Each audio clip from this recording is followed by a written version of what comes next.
بسم الله الرحمن الرحيم. أهلا بكم مرة تانية كل طلاب وطالبات ساينس جريد 4. أهلا بكل أولياء الأمور اللي متابعين معانا شرح ساينس جريد 4. بنكمل النهاردة الجزء الثاني من الأسئلة الخاصة بالدايجستيف سيستم والريسبيراتوري سيستم. كنا أخدنا الجزء الأول، أخدنا أسئلة المالتيبل تشويس وأخدنا أسئلة متنوعة على ترو فولس. النهاردة إن شاء الله هنكمل مجموعة الأسئلة في بارت 2 الخاصة بالدايجستيف سيستم والريسبيراتوري سيستم. ما تنسوش تعملوا لنا لايك وشير للفيديو وسبسكرايب في القناة عشان نستمر في شرح ساينس جريد 4. نمبر 4 بيقول لي write the scientific term of each of the following. طبعا السؤال ده مهم جدا.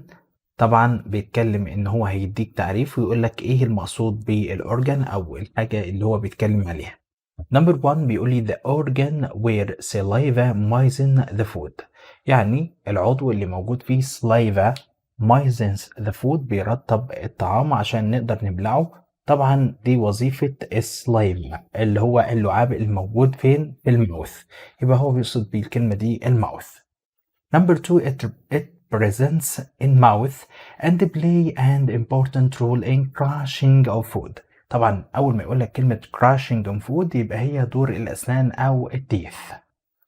Number 3 بيقول لي liquid substance in your mouth. طبعا إجابة السؤال في السؤال number 1 that moistens the bite of food and begins to break it down. يعني بيسهل عملية الإيه؟ إن هو بيرطب الطعام بحيث إنك تقدر تطحن الطعام جوه بقك، يبقى هو السليفا.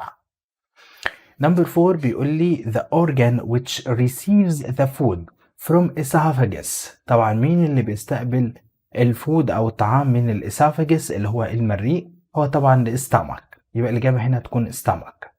Number 5 an organ that has tiny blood vessels. في tiny blood vessels to absorb the nutrients through its walls. طبعا بتمتص العناصر الغذائية من خلال الجدار بتاعها، طبعا هي السمول intestine. Number 6 an organ through which solid wastes of digestion اللي هو undigested food leaves the body. طبعا الويست قلنا السوليد ويستس بتخرج من جسمنا عن طريق حاجة اسمها الانس أو فتحة الشرج. Number 7 بيقول لي a process through which the body gets oxygen from the air and expels out carbon dioxide. طبعا انت بتاخد الاكسجين عن طريق الانهيلينج وبتطرد الكربون دايوكسيد عن طريق الاكسهيلينج. عملية inhaling and exhaling دي على طول هي الريسبيريشن بروسيس أو عملية التنفس. Number 8 a large muscle يعني عضلة جامدة أو كبيرة that contracts during breathing in. وقت عملية الانهيلينج بيحصل لها shrinking and relaxes during the breathing out. breathing out اللي هي الاكسهيلينج. طبعا العضلة دي اسمها الدايافرام.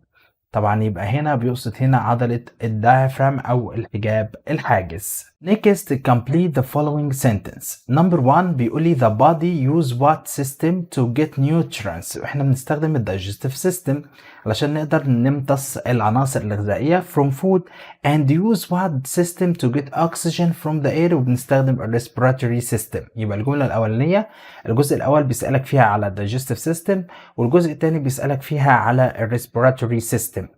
Number 2 بيقول لي the rule of saliva in digestion process is what. طبعا السليفا بتعمل ايه؟ طبعا قلنا الفيرب moisten the food بيرطب الطعام. make the swallowing easy يعني بيخلي عملية البلع بتكون سهلة. Number 3 بيقول لي in order for food to become soft the what and what work to mix and grind. كلمة grind يعني بيطحن. crush بيحطم أو يطحن الطعام. the food well. طبعا اللي بيقوم بالحاجتين دول teeth الأسنان والتانج. قلنا التانج بيقلب الطعام. work to mix بيخلط الطعام ببعضه يبقى teeth and tongue. Number 4 in the digestive system food becomes a soupy liquid in what. طبعا هو بيتم لعدة ساعات few hours فين؟ في الاستمك عشان يصبح soupy liquid. يبقى في الاستمك. يبقى الكلمة اللي ناقصة في الاستمك. while it breaks down into nutrients فين؟ في السمول intestine. small intestine. Number 5, the what is a tube that has muscles to move the food down into the stomach. طبعا الطعام قبل ما يوصل للستمك بيبقى موجود فين؟ مين اللي بيوديه للستمك؟ الاسوفاجس، فيها عضلات بتدفع الطعام للستمك. while what is a long winding tube، قلت لك بتبقى عامله زي بكره الخيط، هي طبعا السمول intestine. long winding tube that the food gets completely digested inside it. بيكمل ان هو بيبقى، قلنا قبل كده، بيبقى سوبي ليكويد في الاستمك وبعدين بيكمل ويمتص في خلال او من خلال السمول intestine.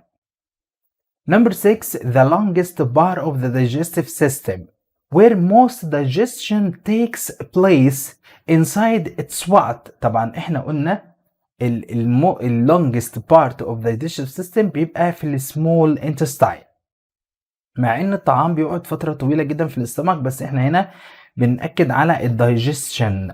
most digestion يعني الطعام بيقعد او بيمتص العملية الأساسية في السمول intestine. Number 7, the small intestine receives juices from what and of حاجتين، الكبد والبنكرياس liver and pancreas that help in digestion process، والكلام ده بيساعد في عملية الهضم. Number 8 بيقول لي the wall of the small intestine absorb the digested food into your bloodstream through what? through blood vessels. خد بالك، واللي بينقل الأكسجين لجميع أجزاء الجسم هو البلاد، هو الدم برضو. بيقول لي number 9 the digestive system what intestine absorbs the nutrients through its wall. طبعا السمول intestine.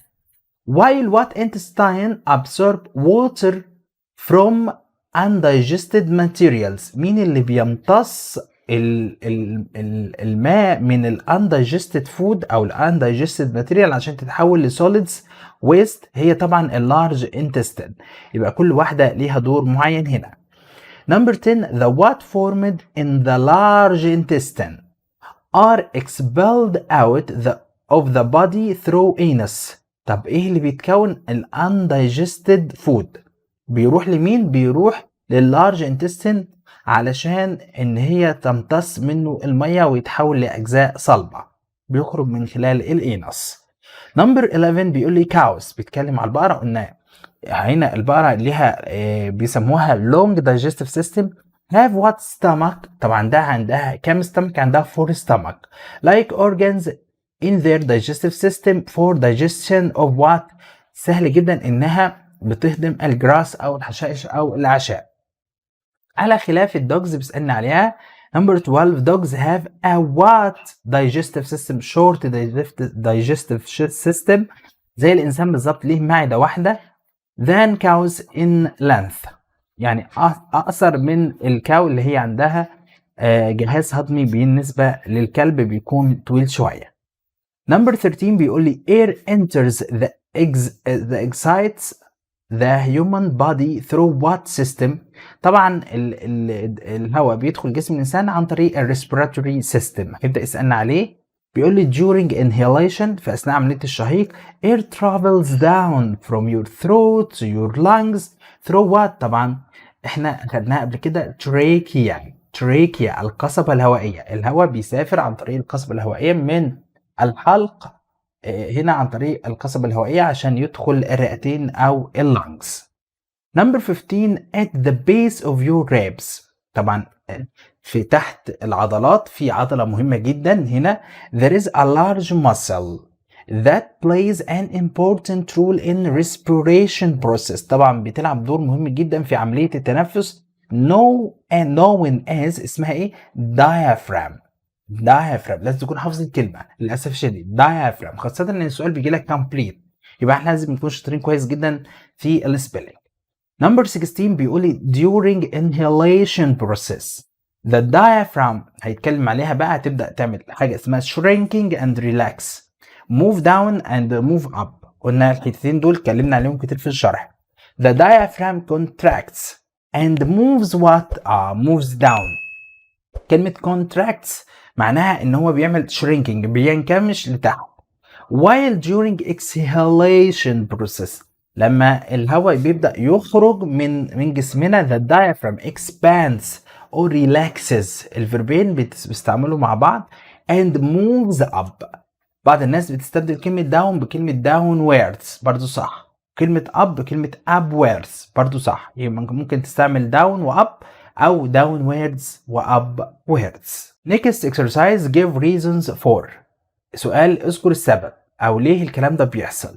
The human body is made up of different systems. طبعا ليه جسمنا بيعتمد على الأجهزة to perform different functions. لو هنتكلم على ال respiratory system بنستخدمه لل respiration process.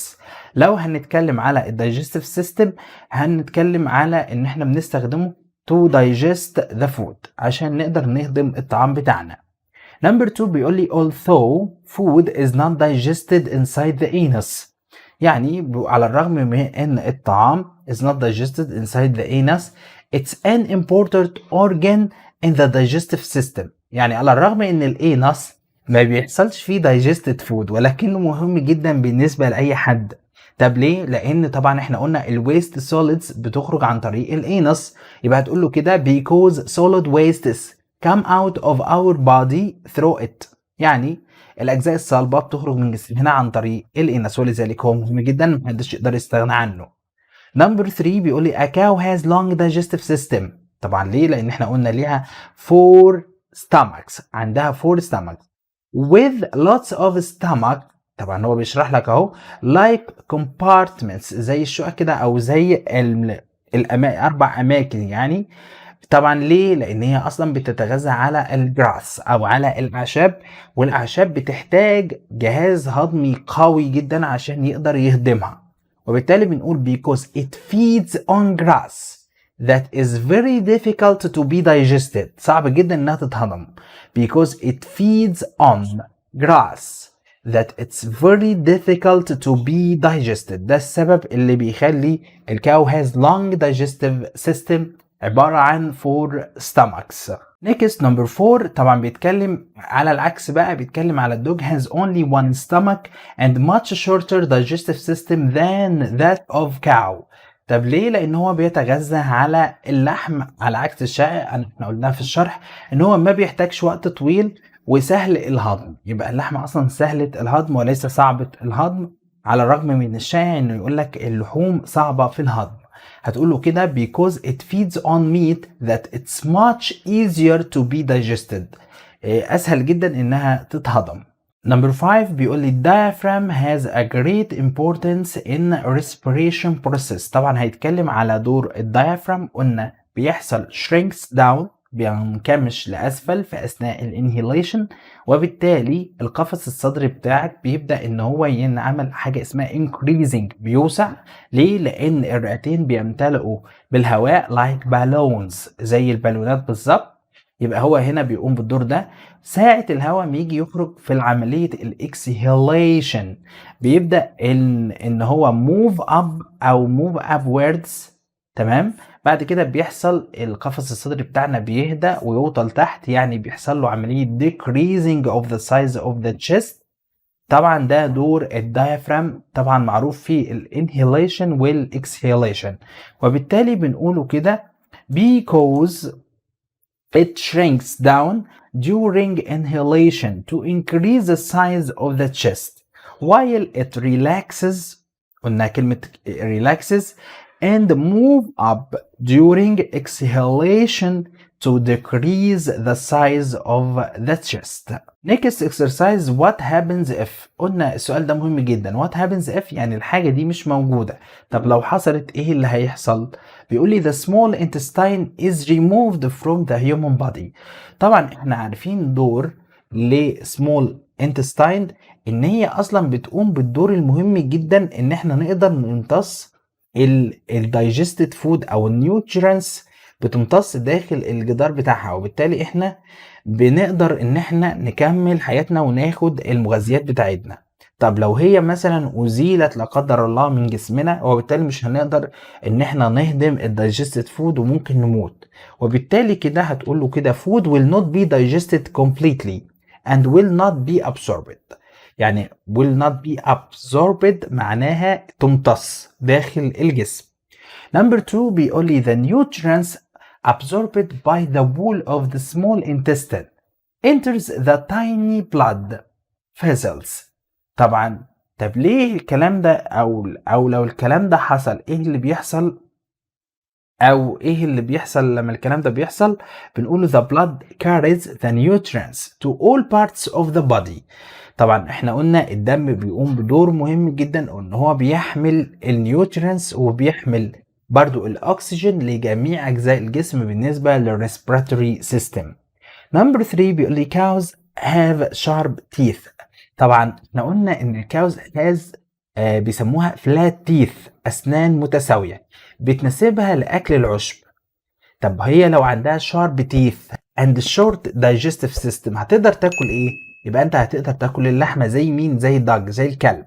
وبالتالي هنا انت بتفترض حاجه مش موجوده، وبنقول له هنا they will able to eat and digest meat. هيقدر ساعتها ياكلوا اللحمه ويهضموها. ده لو موجود عندهم sharp teeth and short digestive system. Next number 4 بيقول لي the diaphragm moves downward during inhalation.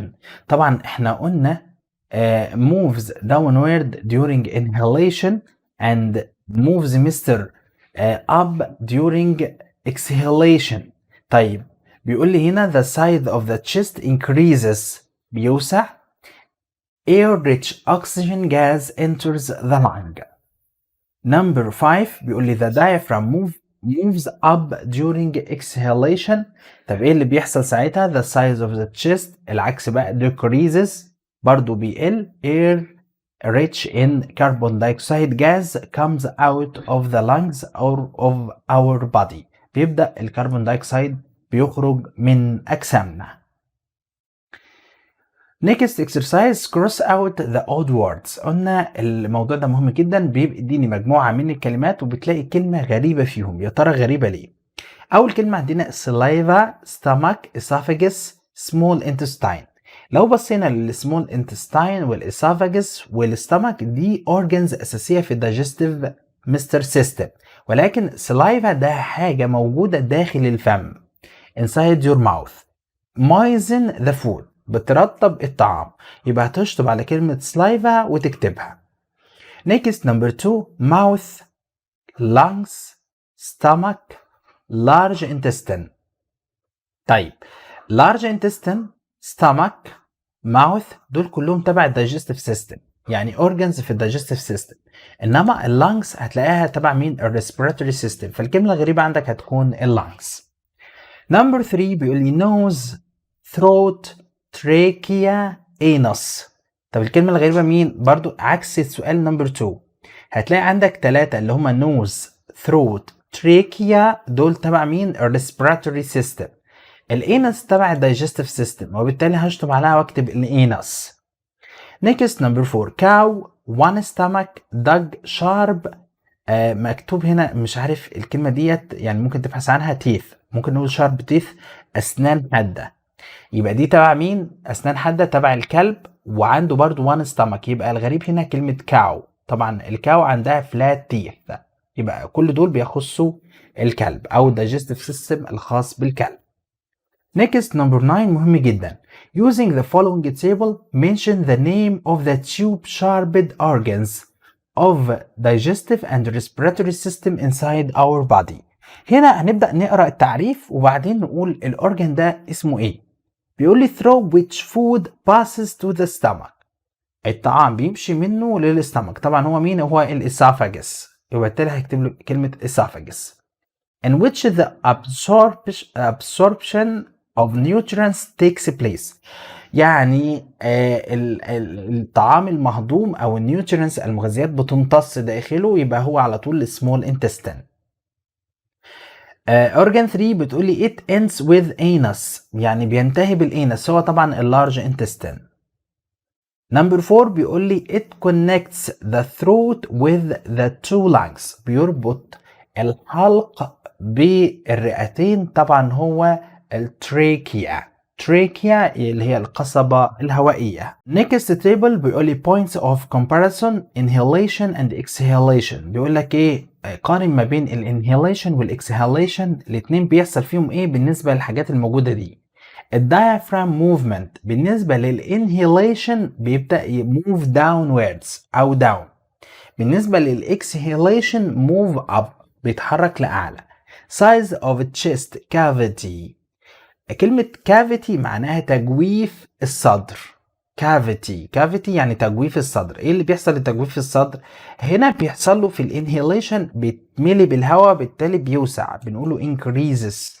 طب في الاكسهاليشن بيبدأ الهواء يخرج منه بيحصل له decreases، بينقبض او بيضيق شوية او بيقل.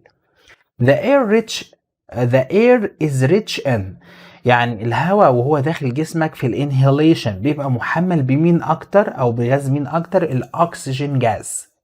في الاكسهيليشن بيكون محمل بالكربون دايوكسيد، وقلنا ان هو harmful بالنسبة لجسم الانسان. next type of food بالنسبة للكاوس والدجز. طبعا الكاوس grass، الدجز meat. type of teeth بالنسبة للجراس قلنا بنسميها flat teeth، أسنان متساوية. بالنسبة للدجز بنسميها sharp teeth، أسنان حادة. number 3 number of stomachs.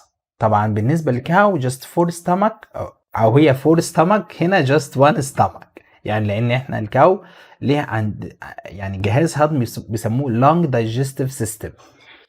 نمبر 4 بيقول لي length of digestive system، طبعا لسه هي قايلينها longer، وهنا هتكتب كلمة shorter أقصر يعني. next exercise مهم جدا، جايب لي مجموعة من الأورجنز وبيقول لي صنف لي الأورجنز دي، هل هي تبع الدايجستيف سيستم ولا تبع الريسبيراتوري سيستم عشان ما ننساش. طبعا تريكيا ده تبع مين؟ تبع الريسبيراتوري سيستم، يبقى أنا هعلم على الريسبيراتوري سيستم.